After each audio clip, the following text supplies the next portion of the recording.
ಇವತ್ತಿನ ನಮ್ಮ ಪಯಣ ಇರೋದು ನೇತ್ರಾವಳಿ ವೈಲ್ಡ್ ಲೈಫ್ ಸ್ಯಾಂಚುರಿ ಕಡೆಗೆ. ಸೌತ್ ಗೋವಾದಲ್ಲಿರೋ ಕೆಲವೊಂದು ಮೋಸ್ಟ್ ಬ್ಯೂಟಿಫುಲ್ ವಾಟರ್ ಫಾಲ್ಸ್ ನಾವು ಇವತ್ತು ಎಕ್ಸ್ಪ್ಲೋರ್ ಮಾಡಕ್ಕೆ ಹೋಗ್ತಾ ಇದ್ದೀವಿ. ಬೆಳಗ್ಗೆಯಿಂದ ಮಳೆ ಇಲ್ಲ, ಮಳೆ ಕಮ್ಮಿ ಆಗಿದೆ. ಏನಾದ್ರು ಕ್ಯಾನ್ಕೊಳಕ್ ಬಂದ್ರೆ ಮಲ್ಲಿಕಾರ್ಜುನ್ ಹೋಟ್ಲ್ ಅಂತಿದೆ, ಚೆನ್ನಾಗಿದೆ. ಬಟ್ ಸಿಗೋದು ಏನಂತಂದ್ರೆ ಹೇಳಿದ್ರೆ ಇಡ್ಲಿ, ಅದೇ ಪಾವ್. ಎಲ್ಲ ಕಡೆ ಪಾವ್ ಇಲ್ಲಿ ಜಾಸ್ತಿ ತಿನ್ನೋದು ಗೋವಾದಲ್ಲಿ. ಇಲ್ಲಿ ತಿಂಡಿ ಮುಗಿಸ್ಕೊಂಡ್ವಿ, ಕೂಡ ಆಗಿದೆ.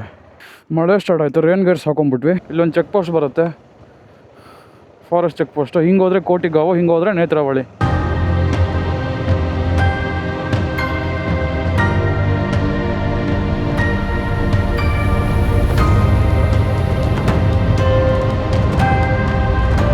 ಗೋವಾದ ರೋಡ್ಗಳು ಮಾತ್ರ ಮೆಚ್ಚಲೇಬೇಕು. ಯಾವುದೋ ಹಳ್ಳಿ ಹತ್ರ ಹೋಗ್ತಾ ಇದೀವಿ ನಾವು, ಬಟ್ ರೋಡ್ಸ್ ಮಾತ್ರ ಸೂಪರ್ ಆಗಿದೆ, ಬೆಣ್ಣೆ ಥರ ಇದ್ದಾವೆ. ನಾರ್ತ್ ಗೋವಾ ಪಾರ್ಟಿ ಮಾಡೋರಿಗೆ ಆದರೆ ಸೌತ್ ಗೋವಾ ಎಕ್ಸ್ಪ್ಲೋರ್ ಮಾಡೋರಿಗೆ, ಟ್ರಾವೆಲರ್ಸ್ಗೆ ಅಷ್ಟು ಟ್ರಾಫಿಕ್ ಇಲ್ಲ, ಅಷ್ಟೊಂದು ಜನಜಂಗುಳಿ ಇಲ್ಲ. ಪ್ರಕೃತಿ ಸೌಂದರ್ಯನ ಯಾರು ಸವಿಬೇಕಂತ ಹೇಳ್ತಾರಲ್ಲ ಅವ್ರಿಗೆ ಇದು ಸೌತ್ ಗೋವಾ ತುಂಬ ಸುಂದರವಾಗಿ ಕಾಣಿಸ್ತಾ ಇದೆ.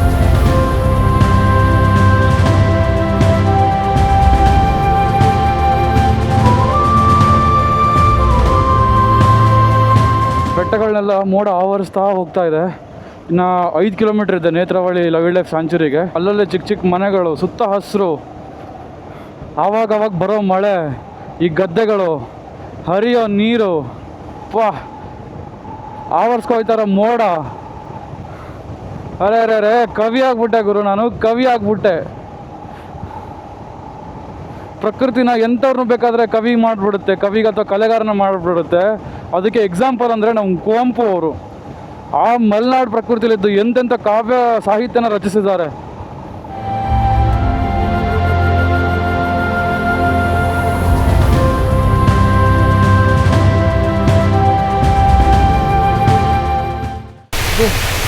ಕಾಮನ್ಗೂಡು ವಾಟರ್ಫಾಲ್.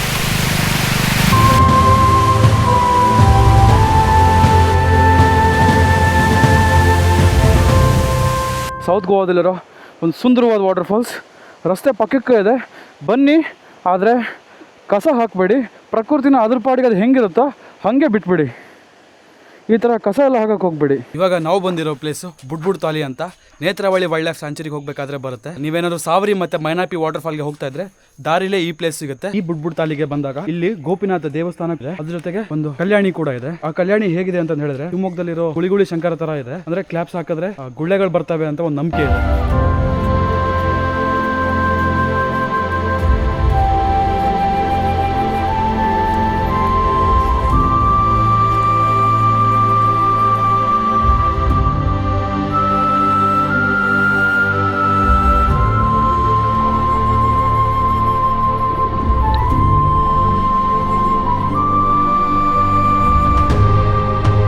ಜೋರ್ ಮಳೆ ಬರ್ತಾ ಇದೆ ನೇತ್ರಾವಳಿ ವೈಲ್ಡ್ ಲೈಫ್ ಸ್ಯಾಂಚುರಿಯಲ್ಲಿ. ಇಲ್ಲಿ ಚೆಕ್ ಪೋಸ್ಟ್ ಇದೆ, ಈ ಚೆಕ್ ಪೋಸ್ಟ್ ಹತ್ರ ಪೇ ಮಾಡಿ ಹೋಗ್ಬೇಕು. ಕ್ಯಾಮ್ರಾಗೆ 50 ರೂಪಾಯಿ ತಗೊಂಡ್ರು.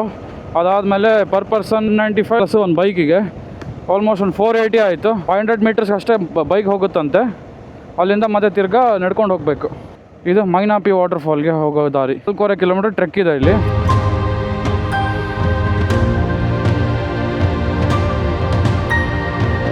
ಬೈಕಲ್ಲಿ ಮೇಲೆ ಪಾರ್ಕ್ ಮಾಡಿ ಇಲ್ಲಿಂದ ಹೊರಡ್ತಾ ಇರ್ತೀವಿ. ಇಲ್ಲಿ ತನಕ ಅಷ್ಟೇ ಬೈಕು. ಈ ಕಾಡು, ಈ ಮಳೆ, ಸ್ವರ್ಗ. ಈ ಮೈನಾಪಿ ವಾಟರ್ ಫಾಲ್ಗೆ 4.25 ಕಿಲೋಮೀಟರ್ ಟ್ರೆಕ್ ಇದೆ. ಹೋಗೋ ದಾರಿ ಮಾತ್ರ ತುಂಬ ಚೆನ್ನಾಗಿದೆ. ನೀವು ಬೇಕಿದ್ರೆ ಇಲ್ಲಿ ಜೀಪ್ ಸಫಾರಿ ಕೂಡ ತಗೋಬೋದು. ಜೀಪ್ ಸಫಾರಿ ಬೇಡ ಅಂತಂದು ಹೇಳಿದ್ರೆ 4 ಕಿಲೋಮೀಟರ್ ಟ್ರೆಕ್ ಮಾಡ್ಕೊಂಡು ಹೋಗ್ಬೇಕು.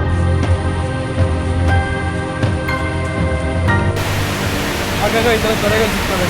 ಜೋರು ಮಳೆ, ಹರಿಯೋ ತೊರೆ, ತುಂಬ ಸುಂದರವಾಗಿದೆ. ಇಲ್ಲಿಂದ ಜಸ್ಟ್ 500 ಮೀಟ್ರು ಸ್ಟೆಪ್ಸ್ ಇಳ್ಕೊಂಡು ಹೋದರೆ ನಮ್ಮ ಡೆಸ್ಟಿನೇಷನ್ ರೀಚ್ ಆಗ್ತೀವಿ. ಸುಂದರವಾಗಿರೋ ಮೈನಾಪಿ ವಾಟರ್ ಫಾಲ್ ನೋಡೋಕ್ಕೆ ಸಿಗುತ್ತೆ. 4 ಕಿಲೋಮೀಟರ್ ಟ್ರೆಕ್ ವರ್ತ್ ಅಂತ ಅನಿಸುತ್ತೆ.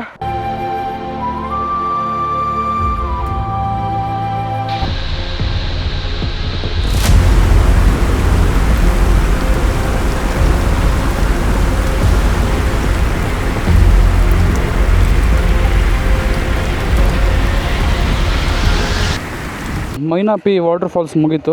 ಸಾವರಿಗೆ ಹೋಗ್ತಾ ಇದ್ದೀವಿ. 4.25 ಕಿಲೋಮೀಟರ್ ಟ್ರೆಕ್ ಆಗುತ್ತೆ, ಒಂದು 9 ಕಿಲೋಮೀಟರ್ ಟ್ರೆಕ್ ಆಗುತ್ತೆ ಇದು. ಸಾವರಿ ವಾಟರ್ ಫಾಲ್ ಇನ್ನು 500 ಮೀಟರಲ್ಲಿ ಬಂತು. ಜೋರು ಮಳೆ ಇದೆ ಮಾತ್ರ.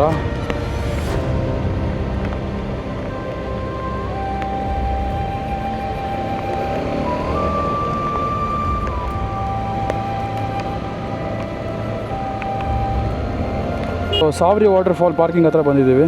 ಸಾವ್ರಿ ವಾಟರ್ ಫಾಲ್ ಹೋಗೋ ಜಾಗ 1 ಕಿಲೋಮೀಟರ್ ಟ್ರೆಕ್ಕಿಂಗ್ ಅಷ್ಟೇ ಇರುತ್ತೆ. 100 to 200 ಸ್ಟೆಪ್ಸ್ ಇಳ್ಕೊಂಡು ಹೋಗ್ಬಿಟ್ರೆ ಸಾವ್ರಿ ವಾಟರ್ ಫಾಲ್ನ ಈಸಿಯಾಗಿ ಆಕ್ಸೆಸ್ ಮಾಡ್ಬೋದು.